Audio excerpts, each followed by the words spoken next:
Elsewhere, Ukraine's President Volodymyr Zelensky said that support from his embattled nation's Western allies is key to his victory plan to end the country's devastating war with Russia, as he laid out details of the plan to European Union leaders. Zelensky was also shuttling across Brussels to meet with NATO defense ministers. The EU is a key supporter of Ukraine, a candidate member of the 27-nation bloc, as it fights Russia's invasion that began more than 2.5 years ago. Zelensky outlined the 5-point plan to Ukraine's parliament on Wednesday without disclosing the confidential element that have been presented in private to key allies, including the United States. Well, for more on this, let's bring in Dr. Marek Laskiewicz, a European affairs analyst who has been monitoring development. Great to see you, Dr. Marek. Thank you for joining us.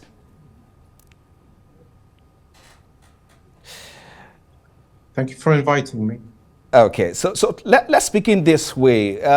Explain the key component of President Zelensky's victory plan that he outlined to lawmakers. How do you see, or how do you think this component can add to strengthen Ukraine's position in the ongoing conflict? Well, his plan is to make Ukraine so militarily strong that Russia cannot conquer it, and therefore will give up the fight and will cede all its territory that it has taken. This, it has to be admitted, is most unlikely.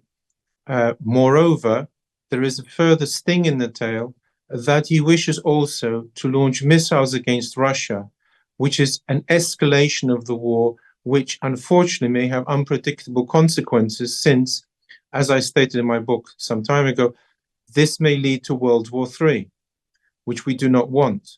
Therefore, this plan has one advantage. It no longer needs Russia to join in the peace talks, which they've so far refused to do.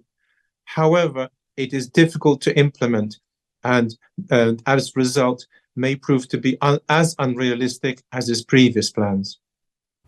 But what impact would inviting Ukraine to join NATO before the end of the war have on the situation? And how is this likely to alter Ukraine's military strategy and relationship with Western allies?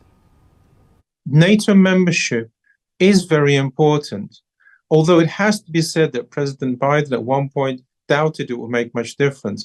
But I think it would make a great deal of difference, if only because it would show Russia that Ukraine is not in any sense politically isolated, but is now part of a strong, cohesive unit. The problem is that NATO has historically refused to accept members who have any ongoing territorial disputes. And Ukraine, of course, is undergoing a war. Therefore, it would be against the rules of NATO for it to join. However, it could, at the very least, of course, be an associate member of some sort. And I expect them to find some sort of halfway house of such as an associate membership.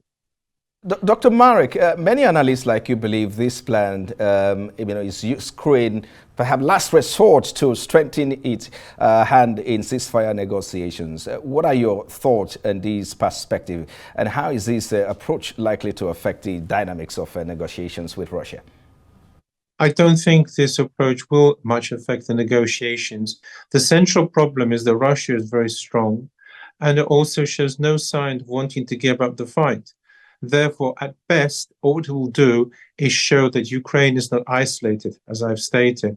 It will also prevent Ukraine from being conquered by Russia, but there is no chance whatsoever of it recovering territory easily from Russia or even at all. Let's talk about the military strategy. Regarding military strategy, what specific measures are likely to be captured in Zelensky's plan to strengthen Ukraine's defense capabilities? I mean, you saw him at the parliament to present his plan. His plan is quite simple: to recover all territory occupied by Russia, but that he needs attacking equipment and not merely defensive. So the defensive missiles which he has been supplied with are insufficient for his needs. He needs, as I've stated, military equipment with which to retake Russian territory. And this is the point. It is unlikely to happen, and therefore it is unlikely to be able to recover this territory. The reason being, of course, that it's a major, huge expense to do that. It's by no means clear that the West has that sort of money in any case. Let's talk about political and diplomatic goals, for instance, alongside military effort. What potential, political and diplomatic initiatives do you see playing out here? And what would you say will favor Ukraine in this conversation? I'm afraid I see this as another peace plan which he has presented, President Zelensky, which will go nowhere and the war will continue. The central problem is Ukrainian morale is falling, Russia is gaining ground steadily, and the problem is to make sure Russia does not win, let alone cede any of its territory. So I'm afraid I see all this palaver in the media about his plan as being almost a step from a waste of time. It's so concerning that you said Ukraine morale is falling, but let's talk about economic considerations, for instance. It will seem the plan also include economic element. What financial strategies are being considered to support Ukraine during and after the conflict? Essentially, what he is saying is that Ukraine's natural resources will be open to the West to invest in or purchase, to be more accurate. This is, of course, what the West would like to some degree. The problem with a war on, no one's going to invest in the country. So therefore, this economic aspect is really of post-war significance. But then there has been discussed before. It's already quite clear that Ukraine will be looking for aid and investment. He's made that before last year and the year before that, because what he'd like to is open up Ukraine to the West. But therefore, so for this aspect of the peace plan is irrelevant. As long as the war goes on, there will be no substantial investment in Ukraine, period. So what you're saying is that perhaps Ukraine is not likely to win this war. But looking ahead, what challenges do you foresee in implementing his plan? I'm talking about Zelensky's victory plan now. What setback do you foresee? The central problem is it requires a great deal of money to arm up Ukraine. It's by no means clear the West, in particular USA, which has a huge debt, can afford to do so. It also means that they want to escalate the war. It's by no means clear the West wants this. I would personally state that it runs the risk of escalating the war towards World War III, which we want to avoid. Therefore, I think his plan is yet again dead in the water. The problem is, if this plan doesn't succeed, therefore, what happens is there's a possibility that the American elections will produce a result whereby Ukraine is forced to come to a peace which is not to its liking. I'm going to let you go in a moment, Dr. Marek, but talk to us about, the long-term implications of this. How do you envision these plans, this long-term, I'm talking about the implication of these on the broader geopolitical landscape in Eastern Europe, particularly in relation to Russia?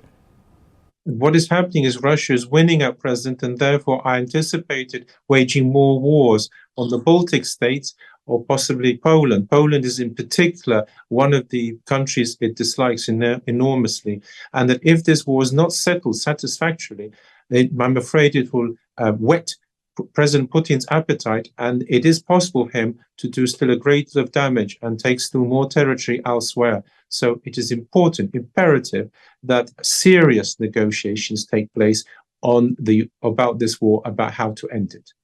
Good place to leave the conversation. Thank you so much, Dr. Marek Laskiewicz, European Affairs Analyst. Thank you so much for your time.